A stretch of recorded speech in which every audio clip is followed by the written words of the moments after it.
سلام به یکی دیگه از ویدیوهای کانال سیادیچه خوش اومدید. قبل از اینکه این ویدیو رو آغاز بکنم میخواستم تو این ویدیو ازتون عذرخواهی بکنم از کسایی که این کانال رو دنبال میکنن، محتوای این کانال رو پیگیری میکنن. توی کامنت ها برای من نوشته بودن، از علت غیبت پرسیده بودن و اینکه نظم انتشار ویدیوها یه مقدار به هم ریخته.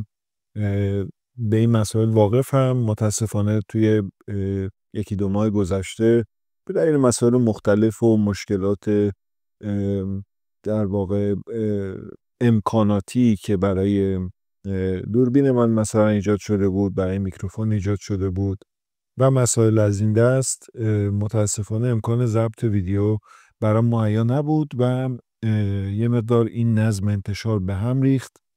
ولی از این هفته همونطور که توی قسمت کامیونیتی هم اعلام کردم، ویدیوها به صورت هفتگی سه‌شنبه‌ها ساعت 18 به وقت ایتالیا، 19:30 به وقت ایران منتشر میشن. اگر که کماکان لطف دارید و دنبال میکنید محتوای این کانال رو، میتونید از این هفته سه‌شنبه‌ها منتظر ویدیو جدید باشید. اگر که محتوای کانال رو هم دوست دارید و تا الان توی کانال سابسکرایب نکردید و به جمع این خانواده 2500-600 نفری که تشکیل شده از علاقه‌مندان به ایتالیا و زبان ایتالیایی، میتونید توی کانال سابسکرایب کنید، علامت زنگوله رو هم بزنید تا به محض اینکه ویدیوی جدیدی منتشر شد از اون با خبر بشید و بیایید و ویدیو رو تماشا کنید. خب بعد از یک غیبت طولانی تصمیم گرفتم این ویدیو رو ضبط کنم، هم توضیح بدم علت غیبت و در واقع به هم ریختن نظم انتشار ویدیوها رو، و همچنین به سوالاتی که شما توی این مدت از من پرسیدید، کامنتایی که برای من گذاشتید، تا جایی که میتونم پاسخ بدم و امیدوارم که اطلاعاتم در حدی باشه که بتونم پاسخ درخوری به سوالات و کامنتای شما بدم. بریم و ادامه ویدیو رو با من همراه باشید.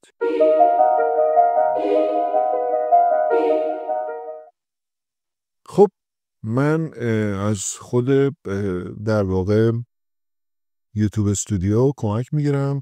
کامنت هایی که شما برای من توی کامیونیتی در واقع گذاشتید رو من میخونم، بهشون پاسخ میدم اگر جای نیاز به پاسخ یا توضیحی داشته باشه. دوستی به نام خانم عسکری گفتن که لطفا آموزش ایتالیایی رو ادامه بدید. حتما این کارو میکنم. پلیلیست در واقع کتاب اسپرسو آپدیت میشه از این هفته و ویدیوهای آموزشی زبان ایتالیایی به جز کتاب اسپرسو هم که قسمت عمده محتوای این کانال هستن و حتما ادامه دار خواهند بود. دوست دیگری پرسیدن که اگر از شهری که درس میخوندیم جا به جا بشیم چی؟ برای کار شهر دیگه رفته باشیم. این کامنت رو در واقع برای ویدیوی پاسپورت ایتالیایی گذاشتن و در واقع سوالشون اینه که اگر شهرشون رو عوض بکنن به دلیل کاری، آیا این رزیدنسی از بین میره برای اقامت مستمری که نیاز هست توی ایتالیا داشته باشید و شهروندی رو بگیرید؟ خیر، اگر شما رزیدنسیتون رو مثلا چه میدونم باری ثبت کردید و حالا کاری پیدا میکنید میلان و به میلان نقل مکان میکنید، کافی که آدرس جدیدتون رو در کمون میلان ثبت کنید و این رزیدنس رو در واقع ادامه دار حساب میشه و مشکلی از بابت سالهایی که نیاز دارید برای اقامت دائم در ایتالیا که بتونید شهروندی بگیرید ایجاد نمیشه. دوستی به اسم آقای یا خانم هندا رحیمی گفتن که یه سوال داشتم، لطفاً جواب بدید. من میخوام آزمون تئوری بدم، اما خب بعضی میگن حتی اگه زبانم خوب نباشه میتونیم گواهینامه بگیریم. این در آزمون عملی هم صدق میکنه یا نه باید خوب زبان رو بفهمیم؟ ببین، برای آزمون عملی شما یه سری سوالات هست که از شما در پارت اول آزمون عملی از شما میپرسند. خب شما از قبل این سوالات مشخصه چی هست، جواباتون رو آماده میکنید، اصلا اینا رو حفظ میکنید و به محض اینکه اون سوال ازتون پرسید شما به اون سوال پاسخ میدید. برای آزمون عملی خیلی زبان ایتالیایی خاصی احتیاج نداره. برای آزمون تئوری ولی مقداری زبان ایتالیایی من فکر میکنم حداقل در سطح A2 باید زبان ایتالیایی کسی شخص بلد باشه که بتونه اصلا تئوری گواهینامه رو تا یه جایی متوجه بشه، چون همینطوری کشتی نیست واقعا. بنابراین A2 ایتالیایی و برای عملی هم که دیگه وقت شما تئوری رد کنید عملاً زبانتون در حدی است که باهاش آزمون عملی رو هم پاس بکنید. گفتن که من یه دنیا ممنونم، متشکرم. چون قسمتی که گفتیم مدرسه مشاورهاش چرته واقعا منو روشنم کردین، چون من ازشون پرسیده بودم و بهم قیمت 70 یورویی بابت مشاوره فول بهم دادن. سوالم رو از خودتون بپرسم، اگه پاسخ بدین بزرگ اختیار دارین. من 23 سالم و دیپلم دارم. میخوام از طریق همین مدرسه ایتالی بیام اونجا و رشته مدیریت کسب و کار بخونم، به امید اینکه روزی در شرکت‌های چند ملیتی مثل BMW یا بنز استخدام بشم. من عاشق ماشینام. آیا ایتالیا برای فردی مثل من مناسب هست؟ میتونم با استفاده از این موقعیت به همچین چیزی برسم؟ ببینید سنتون الان 23 سالتونه.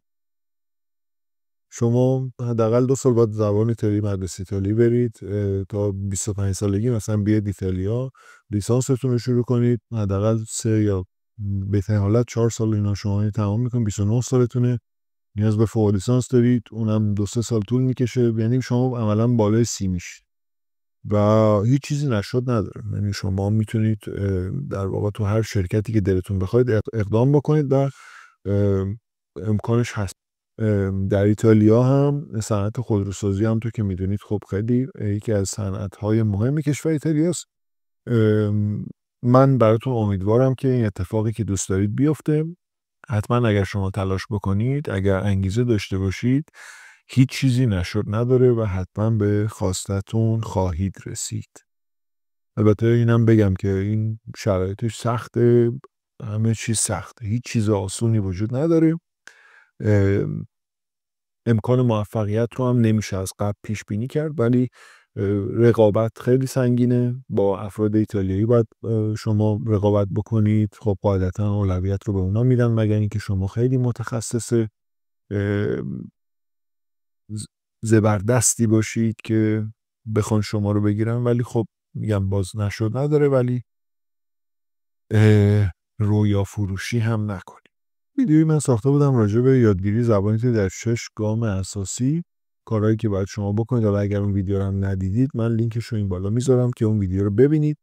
دوستی کامنت گذاشتن این کارها رو از چه سطحی میشه انجام داد. من تازه 1 ماه درس 1 اسپرسو 1 رو خوندم و کلی گیجم، چون کلی سوال دارم و کلی مطلب است که باید به خاطر بسپارم.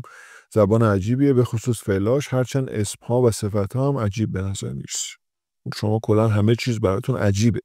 هر موقع شما یک زبان جدیدی رو یاد میگیرید، یک کالچر جدیدی رو یاد میگیرید، همه چیز عجیب به نظر میاد.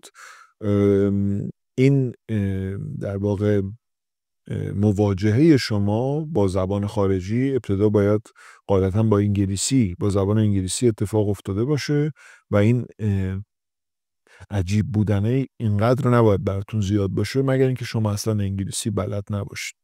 به هر روی ابتدای کار هستید و سختی ها زیاد. اینجوری نیست که مثلا من میرم زبانو جمعش میکنم 2 ماه طوری نیست. سالها باید تلاش کرد، باید در مسیر حرکت کرد مستمر تا در واقع به نتیجه دلخواه برسیم. دوستی پرسیدن که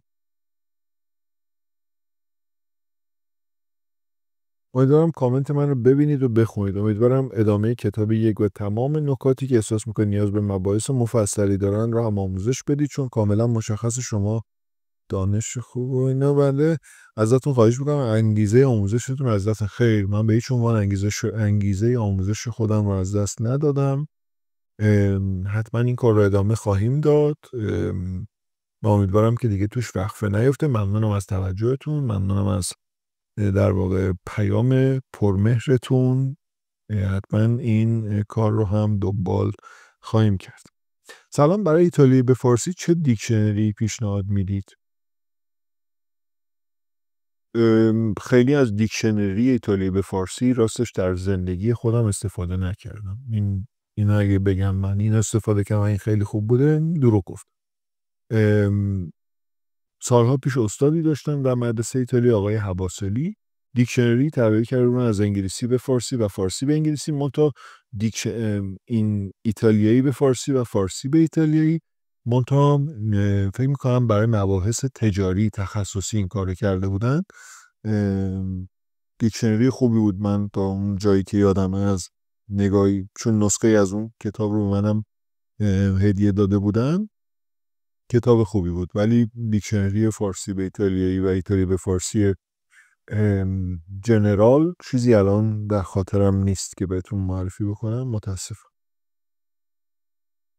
من تو پلیلیست اسپرسو ادامه درس اسپرسو و کتاب اسپرسو رو ندیدم. معلوم میشه اگه از به این پلیلیست های کتاب اسپرسو حتما تکمیل میشن و دونه دونه قرار میگیرن توی کانال.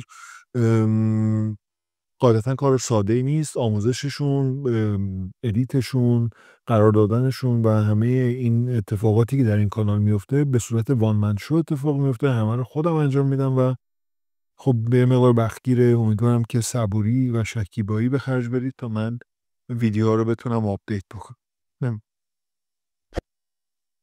دوستی گفتن کجا رو نگاه میکنی؟ یک ویدیوی من دارم به عنوان زندگی در ایتالیا بعد از 10 سال، ایتالیا خوبه یا نه. میگم پربازدیدترین ویدیو این کانالم هست، بالای 40-30 خورده هزار ویو داشته. توی اون ویدیو من مدام دارم یک این ور اون ور نگاه میکنم. یک پشه اون موقع من توی کامنت اگه میخوندید میدید وارد شده بود، من داشتم با چشم اینو دنبال میکنم. طول مدت ویدیو من چشمم دنبال من فوبیای پشه دارم اصلا. بله فکر میکنم برای معماری خوب باشه، برای کارهای دیگه نه. ایتالیا میگه فکر میکنم برای معماری خوب باشه، برای کارهای دیگه من فکر میکنم اصلا برای معماری خوب نیست. این نظر شخصی من. زیره به کرمون بردن. بازم داستان این که شما یه تالنت خاصی دارید اون هست، ولی معماری زیره به کرمون. چرا اسپرسو 2 رو آموزش نمیدید؟ خانم قیاسی حتما میدیم. اسپرسو 2 رو آموزش میدیم، توی کانال قرار خواهم داد. از خدمت کتابی میشه معرفی ببینم برای مکالمه بتونم مکالمه‌ام رو بهبود بدم. سطح الان بنده آ2 هست که میخوام B1 رو شروع کنم. ببین بستگی داره شما با چه کتابی خودتون رو رسوندید به سطح آ2. کتاب اسپرسو خیلی کتاب مکالمه محوری نیست. کتابی که من تدریس میکنم کتاب فاچیله توی کلاس‌های گروهی و خصوصی، کتاب مکالمه محورتریه و زودتر شما رو آماده میکنه برای اینکه وارد دنیای مکالمه بشید. برای مکالمه صرف هم کتاب‌هایی هست که حالا من توی یک ویدیویی سعی میکنم اونا رو جداگانه معرفی بکنم. چون در واقع خودم می‌خواستم بگم الان 23 سال مدرک دیپلم انسانی دارم. این آقای محمد رضا وجودی میگه تشکر کردم. اینا من از شما متشکرم. یه چیزی درباره خودم می‌خواستم بهتون بگم. الان 23 سالمه، مدرک دیپلم انسانی دارم. اصلا دلم نمیخواد که ایران درس بخونم و وقت خودم رو تلف کنم. میخوام جایی درس بخونم که مدارکش معتبر باشه، پلی باشه که منو برسونه به آمریکا. دارم انگلیسی میخونم برای ایلتس و مدرک تومر یا تومار نمیدونم زبان ترکی استانبولی هم دارم. قصدم اینه که ایتالیا بیام دکترای مدیریت کسب و کار بگیرم، چون اروپا است. مدارکش بسیار معتبره و زبان 4م هم ایتالیایی باشه. یعنی شما 3 تا رو از قبل صحبت فارسی، ترکی، انگلیسی، آره دیگه 4م هم ایتالیایی باشه. به نظرتون این کار چقدر درسته؟ خواهش میکنم منو برادرانه راهنمایی کنید. من برادرانه ارادت دارم خدمت شما و آفرین به شما اگر 3 زبان صحبت میکنید، 4مین هم میخواید یاد بگیرید.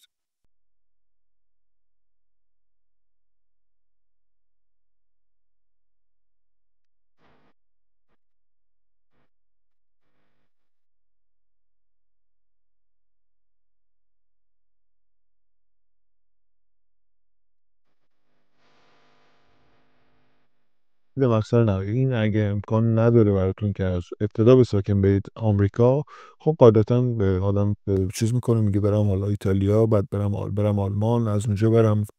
ولی به این راحتی نیست. یعنی اینطوری فکر نکنید که الان میای و میخونی و میری. نیست. یعنی داستان قصه مهاجرت یه مقدار پیچیده تر از این داستان هست که این ور اونور میبینید توی اینستاگرام. میبینید من پل زدم از اینجا رفتم به اونجا. این اتفاقات خیلی پیچیده تر و سخت تر از اون چیزی است که شما بهش فکر بکنید. توصیه برادرانه من اینه که یک مقدار واقع بینانه تر به مسیر و هدفتون نگاه کنید، با افراد بیشتری صحبت بکنید در خصوصش، نظرات مختلفی رو بشنوید و بعد تصمیم بگیرید. امیدوارم که در همه مراحل زندگیتون موفق باشید. خب بیشتر از این نمیخوام این ویدیو طولانی بشه. امیدوارم که تا جایی که تونستم پاسخ کامنت ها و سوالات شما رو داده باشم. باز هم سعی میکنم از این ویدیو بسازم برای دوستانی که توی اینستاگرام به من خیلی پیام دادن و من متاسفانه به دلیل تعدد پیام ها نتونستم به همشون پاسخ بدم. حتما ویدیویی میسازم و توی اون ویدیو پاسخ اون دوستان رو هم خواهم داد. امیدوارم که ویدیو براتون مفید بوده باشه. اگر ویدیو رو دوست داشتید یادتون نره تا ویدیو رو حتما لایک کنید. این باعث میشه تا مقابل دید افراد بیشتری قرار بگیره و به بزرگتر شدن این کانال هم خیلی کمک میکنه. مراقب خودتون باشید. به امید دیدار. اریودرچی.